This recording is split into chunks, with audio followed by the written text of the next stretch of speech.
Ya.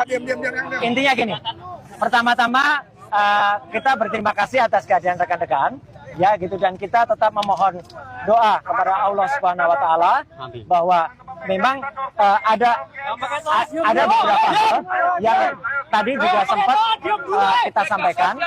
Jadi udah gini. Jadi sayang memang pertemuan ini memang tidak bisa dihadiri oleh tim inti yang terdiri dari Profesor Egy Sujana dan kawan-kawan, karena rombongan ada kendala di jalan. Jadi tadi yang bisa masuk itu hanya 3 orang, saya, Dr. Resmond, dan juga Dr. Tifa.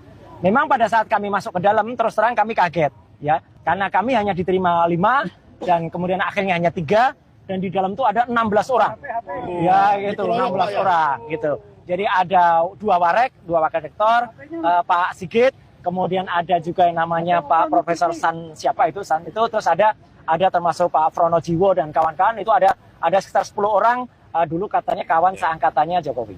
Nah, yang jelas begini, pertemuan memang berlangsung cukup singkat dan sempat timbul eskalasi yang agak sempat meninggi.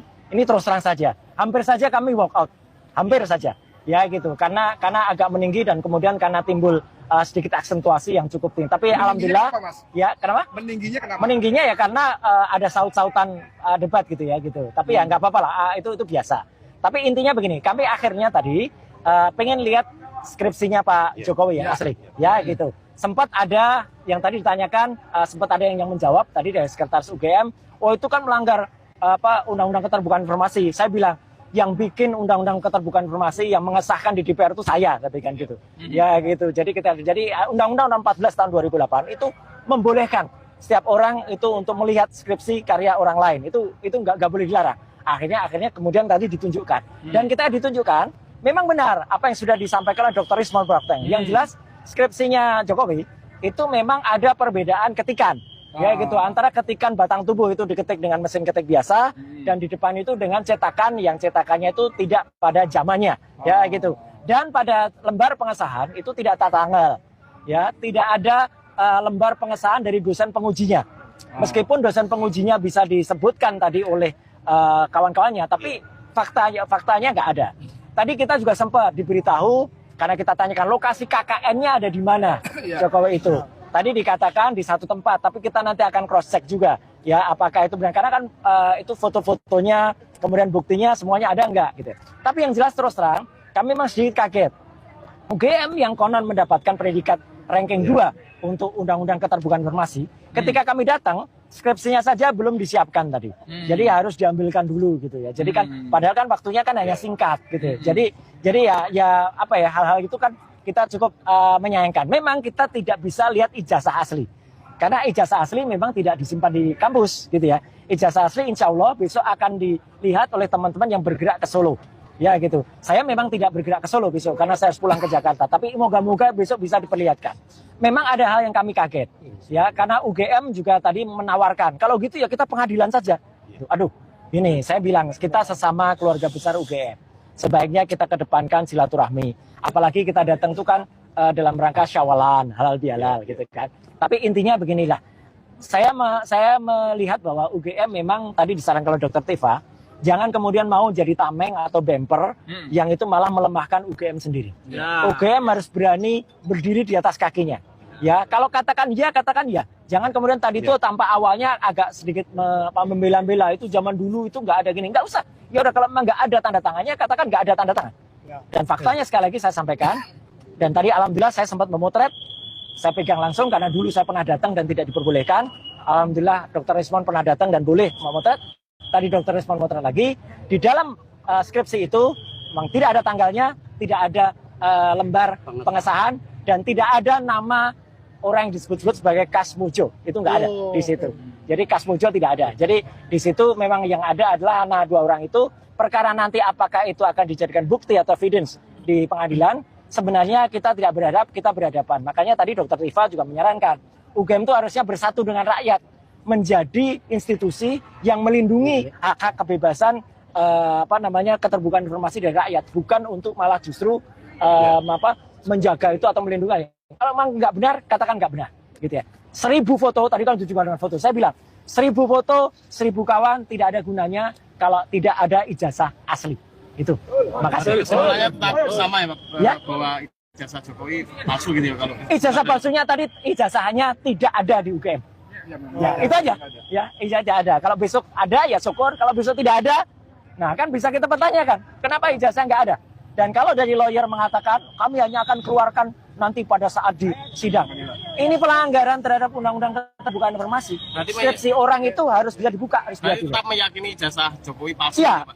artinya keraguan terhadap ijazah itu dan juga ada hal yang tidak pantas terhadap itu. Dan tadi yang jelas di skripsinya itu memang ada hal yang perlu dipertanyakan. Tidak ada tanda tangan, tidak ada nama yang harusnya ada, dan ada hal lain termasuk font yang dipermasalahkan kembali oleh Dr. Rosima.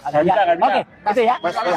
Oke. Kejanggalan skripsi itu tadi, itu indikasi buat seorang pakar telematika master. Ya, indikasinya memang itu hal yang tidak benar. Tidak boleh skripsi kalau tidak lengkap. Ya gitu. Kalau kemudian UGM menerima kami hanya menerima seperti ini. Loh, kalau kamu menerima seperti itu kok disahkan?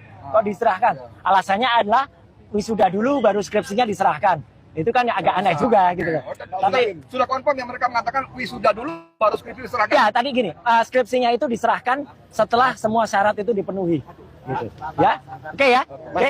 Ini harapan dari alumni kita mendukung. Ya ini, dokter Tiba. Maaf. Sabar. Gini. Soal kemandirian UGM tadi. Ya, jadi sebetulnya gini, kami itu, saya tadi bersama teman-teman itu mengajak UGM itu untuk bersikap netral. Sama-sama kita pejuang. Jadi UGM itu jangan menjadi tameng siapapun. Jangan menjadi bemper siapapun.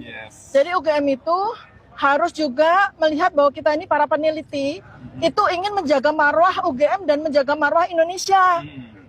Ya, atas hal-hal yang ditanyakan oleh rakyat. Nah, tadi cuma sayangnya ya, mungkin Pak Roy udah sampaikan bahwa kita pada saat pertemuan itu tidak diberikan data apapun yang seharusnya kita butuhkan. Karena kita nanti bisa menjadi kepanjangan mulut dari UGM. Bahwa UGM memberikan kepada kami dokumen-dokumen definitif. Dan itu hampir deadlock. Sampai terakhir, akhirnya skripsinya dikeluarkan. Nah, alhamdulillahnya kami dapat data baru. Pak Roy dan Pak Rismon sebagai ahli digital forensik dapat data baru. Ya, itu. Nah, jadi intinya adalah untuk dari sisi saya sendiri, saya ingin menekankan, Bu Rektor, diam saja. Pak Dekan, diam saja. Daripada memberikan informasi yang malah menyesatkan. Daripada tidak mau membuka hal-hal yang justru dibutuhkan rakyat. Kalau memang tidak punya data atau tidak punya pernyataan yang valid, yang mendukung kepada rakyat, untuk kita semua mendapatkan informasi dan kebenaran, lebih baik UGM diam saja. Jangan ditarik-tarik pada masalah yang rektor sekarang tidak tahu. Ini masalah rektor yang dulu, bukan masalah rektor yang sekarang. Ini masalah dekan, bukan dekan yang sekarang. Malah jadi blunder seperti yang selama ini disampaikan oleh UGM, oleh Humas UGM, ya, seperti yang foto-foto yang ternyata tidak tepat, kemudian informasi tentang fotokopi yang ternyata tidak tepat, malah jadi blunder gitu. Jadi saya mendorong UGM harusnya merangkul kami, bukan berlawanan dengan kami. Kami ini para peneliti lulusan UGM semua yang punya kredibilitas tinggi. Jadi kalau memang UGM mau bersama dengan rakyat sebagai universitas rakyat, UGM bersama dengan kami. Bukan bersama dengan orang yang sekarang ini sedang kita permasalahkan gitu. Demikian bisa saya sampaikan. Terima kasih. Tadi kan sudah sama-sama lihat begitu banyak kejanggalan dari skripsi itu ya. Kurang itu. Menurut pengalaman Mbak Tifa, pribadi. Ya, pertama saya mau bicara tentang ijazah. Memang kalau ijazah kita tidak bisa minta kepada UGM. Karena UGM itu karena begitu seorang lulus itu kan dia memegang ijazah ya. Jadi memang bukan pada tempatnya. Kita meminta UGM untuk menunjukkan ijazah asli, ya kan? Tapi UGM bisa memberikan bukti ya dalam bentuk dokumen-dokumen yang lain. Misalnya transkrip nilai, kemudian KHS dan sebagainya memang ya itu semua dokumen-dokumen yang bisa diberikan oleh UGM dan itu tidak kami dapatkan tadi. Mengenai skripsi juga, skripsi itu menurut saya tadi sudah dengan mata kepala sendiri saya melihat skripsinya seseorang bernama Joko Widodo ya. Ya itu secara kasat mata saya bukan ahli digital forensik tapi saya sebagai alumni UGM melihat kejanggalan tersebut. Karena secara lazim kami semua alumni UGM itu kami mendapatkan kewajiban untuk skripsi kami itu ada lembar pengesahan ya yang berisikan tidak cuma nama pembimbing skripsi atau penguji utama, tapi juga dosen-dosen penguji yang lain. Dan kami mendapatkan bukti dari satu skripsi yang lulus pada tahun yang sama. Diklaim tahun yang sama dengan Jokowi. Ya, sama-sama tahun. Nah, di situ di skripsi yang itu ada nama-nama dari dosen penguji yang lain seperti lazimnya di UGM. Nah, ini kan udah sebuah keanehan tersendiri. Dengan ketikan apa dengan print? Nah, kalau pengesahannya yang pembanding tadi. Kalau saya secara kasat mata ya ini mungkin diuji forensik bahwa itu semua dari depan ke belakang tuh semua ketikan semua. Kecuali punya Jokowi ya, beda. Ya, ketikan pakai huruf yang bagus ya, tapi itu ketikan, bukan cetakan. Dan hurufnya juga bukan Times New Roman. Itu nanti mungkin kemudian selanjutnya itu akan ke Solo itu mendatangi kediaman Pak Jokowi atau seperti apa itu? Ya, karena kalau kita mau melihat melihat ijazah, ya kita minta sama yang bersangkutan. Satu-satunya cara ya kita ke kediaman beliau. Oke. Sambil jalan, maaf. Yuk, maaf. Kita sambil jalan. Ya.